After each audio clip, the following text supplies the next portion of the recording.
Hello, and it's Peter Zellam's Griniflix Adventure 8, and welcome to another video. And yes, my channel, as you probably know, is all about photography and adventure travel. Travel is a bit limited right now because of COVID restrictions here in Australia. And photography, well, that's a consistent thing. However, occasionally I sneak in a lifestyle video, and this one's going to be a lifestyle video around my favorite coffee machine, which is the Bezzera BZ10. I've had a couple of videos out already and there are some links there, but this one is going to be about maintenance.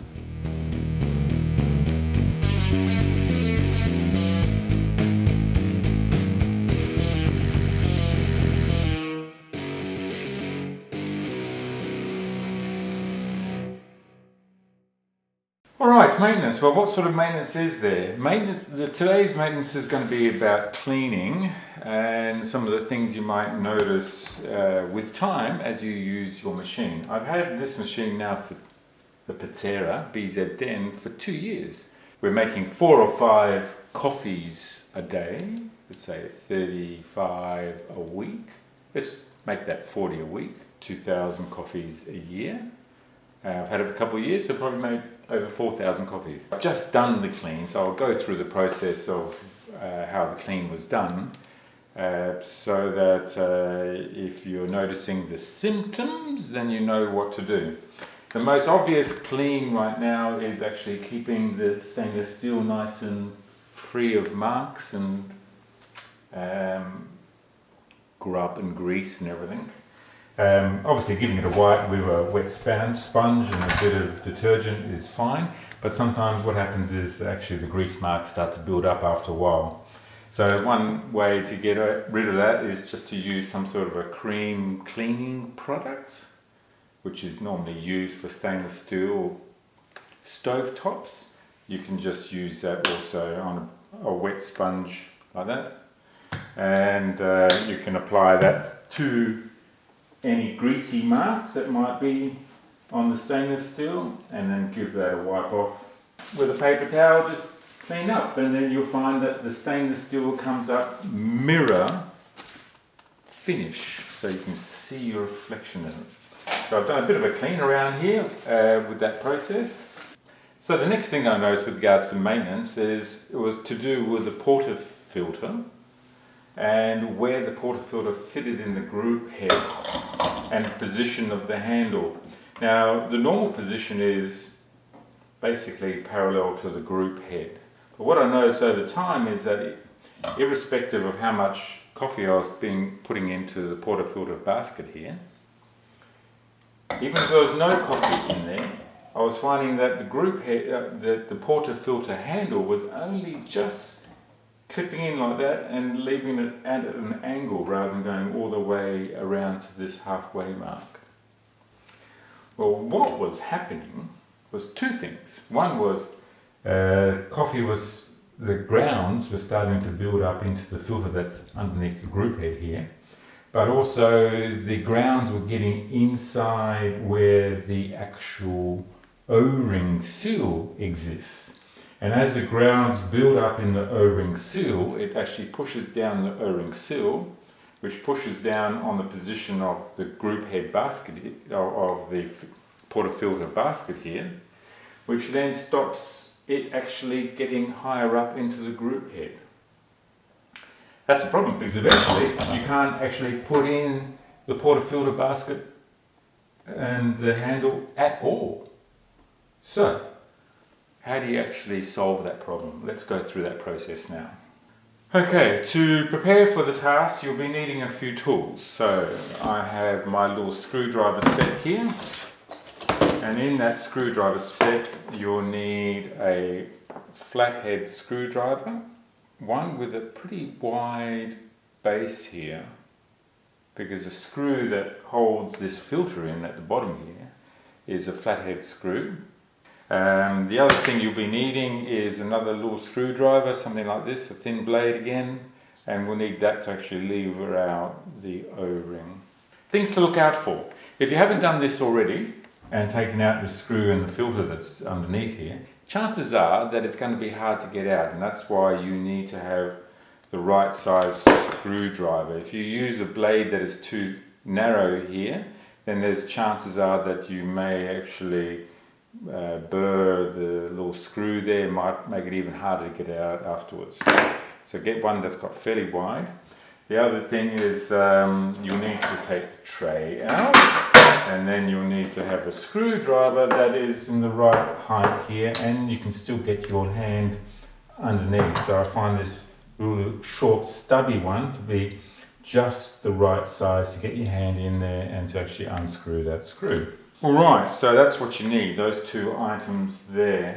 Now, the other thing is, if your machine is hot, it will make it even harder to get that screw out as well. So you should let the machine cool down. The whole group head needs to be cooled down so that, again, everything shrinks slightly, and then you should be able to get that screw out. It might be difficult the first time because all that coffee ground has actually built up around the screw and provides a lot of resistance.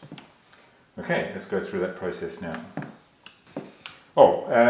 The other item that you'll be needing is some sort of scourer. Now, a stainless steel one, and that way it doesn't leave too much debris behind once you actually use that. And you'll need that to actually clean the components. If we get underneath here, you can just see that there's my screw and there's my screwdriver. And already, even though I've taken this out a couple of times now, they did provide some resistance there. So as I unscrew this, that whole filter assembly will start to come out. Okay, and eventually it just drops out. A bit more. Okay. And in this assembly, you will notice, what do we notice? Okay. So in this assembly, you will notice a number of things. So we've got the screw here. We've got the filter, and this filter it's a composite. It's actually got two components to it. It's got a stainless steel part out here on one side, and then a thin mesh on the other, and the two are combined as one unit. So you can't actually separate those, but you can clean them. And you clean it with this brush underwater, and with a bit of perseverance you can get out. There will be some grinds that get caught between the mesh and also this part of the base filter as well, but there's a couple of tricks there. You can actually just with your screwdriver here just lift up that base a little bit like that, so you're basically separating the mesh from the base here. So then when you wash it underneath water, any loose grinds that are between the two can actually get washed out.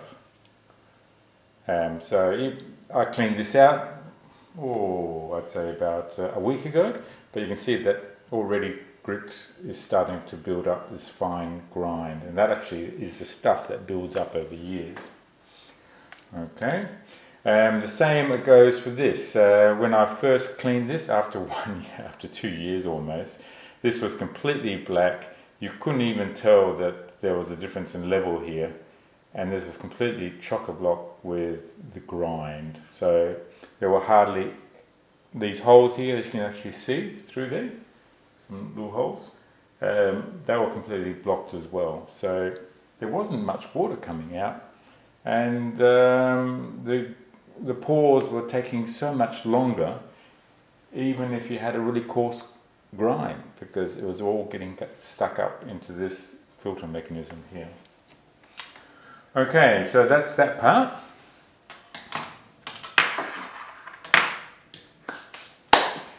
And next is to get in and get underneath here. So the best way to clean this up was with that stainless steel scourer, and just underwater again, giving it a good clean out and getting rid of any grind that was there, using a flathead screwdriver to scrape off any really stubborn grind that you have there, and then maybe a paper clip or something, you can just poke through those holes, and that way you get the holes in there as well. So that can be cleaned up quite easily. And the next thing is to actually clean up inside the group head there also.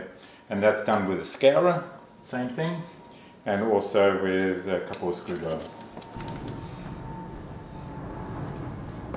There's a couple of holes there, so again, they can be cleaned out with a paper clip, just a round paper clip, and you can loosen up any grind that's there, and then clean that up. Now that leaves the O-ring. Okay, so the O-ring sits on around here, and the easiest way to get the O-ring out is with that little screwdriver. Go on the inside of the O-ring. There we go, it's nearly out. A bit tricky, and the first time you do this might be a bit harder as well. And voila, we've got it out. And there's the O-ring. And again, the first time you do this, you'll find that there's grit and grime, and the grinds are all the way around there. So you already, just after a week of doing this, you can see how the grinds start to build up. And it's those grinds that get between the O-ring and the group head, and that's what forces the O-ring down, and then you won't be able to get that portafilter in properly. Okay, so once you've got that out, then again you're going to have to use that screwdriver to scrape the base where the O-ring would normally sit, because that's where all the grind has built up underneath. It's not that hard, but you'll find that if you haven't done this before, there'll be quite a bit that actually comes out. And even though I've done it, going through it around again, you'll notice that this sort of grit starts to come out. And you can see it's really solid, and when that builds up, that changes the whole dimension and where that portafilter basket sits. That will stop the portafilter basket from actually sitting in there and going in properly. So yes, you can give the machine to a service centre to do this, but if you are confident about just using a screwdriver and scraping a little coffee away, then you can probably save yourself some time and some energy and some money as well. Alright, so I've basically cleaned up that again. Give that a wipe. And then you can just push that back in. And just push it in by hand as far as you can. You can also use the portafilter basket assembly to push it in. Once you just go like that, it actually pushes the whole seal back in to the location. So I've got no coffee in there, I'm just using this base of the portafilter basket to actually push the O-ring back in. Once that's done, you give your that a clean again, the little filter. Okay, so here, as far as reassembly is concerned, on one side you'll notice that the hole is actually chamfered at an angle quite severely, only a little bit on that side, quite severely on that side, and that's how the assembly actually goes together, like that. So you've got the fine filter on the outside, the coarse filter on the inside, and then the screw would just go through like that, and then you can screw the whole assembly in. So let's do that.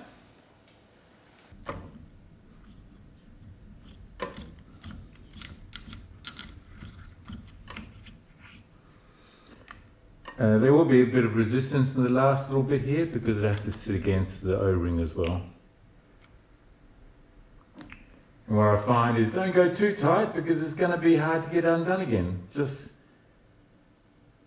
like a light firm, I would say, with regards to the screw, and that's in position. And then you can test it by putting in the portafilter basket, and you can see that it goes to at least the parallel to the group head.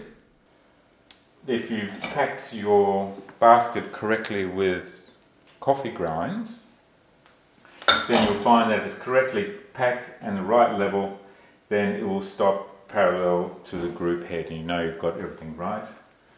And then when you pour your coffee, filter your coffee, you might have just the right amount of pour. So how often should you be doing this? Well, if I consider that it took me 2 years to do the first time, that's 4,000, it was 4,000 coffees, wasn't it? I think I should probably do it more often, at least a year. If I'm doing 2,000 coffees a year, then maybe every 1,000 coffees. So for me, that would be maybe every 6 months doing that and taking that filter mechanism out. The other little thing you can do also is that use the same screwdrivers to actually take out the filter basket, and you might find that grit and grime builds in there as well, so you can actually clean that out with a scourer. That's done on a more regular basis. Okay. Alright, once that's done, putting the tray back in, and that's it. So that's that part of the maintenance. As far as the other parts of maintenance, we'll cover that in another video. But anyway, I hope that's been useful. Hope it's been fun. So if it's the first time to my channel, if you haven't subscribed before, do press subscriptions and notifications. You'll be notified when the next video comes along. If you like this video, give it a thumbs up. That really helps, supports the channel. As I said, most of my videos are around photography and travel, and occasionally I throw in some other stuff like lifestyle, coffee stuff and things. But anyway, I hope you enjoyed the video, and I look forward to seeing you on the next video. Thanks for watching. Cheers.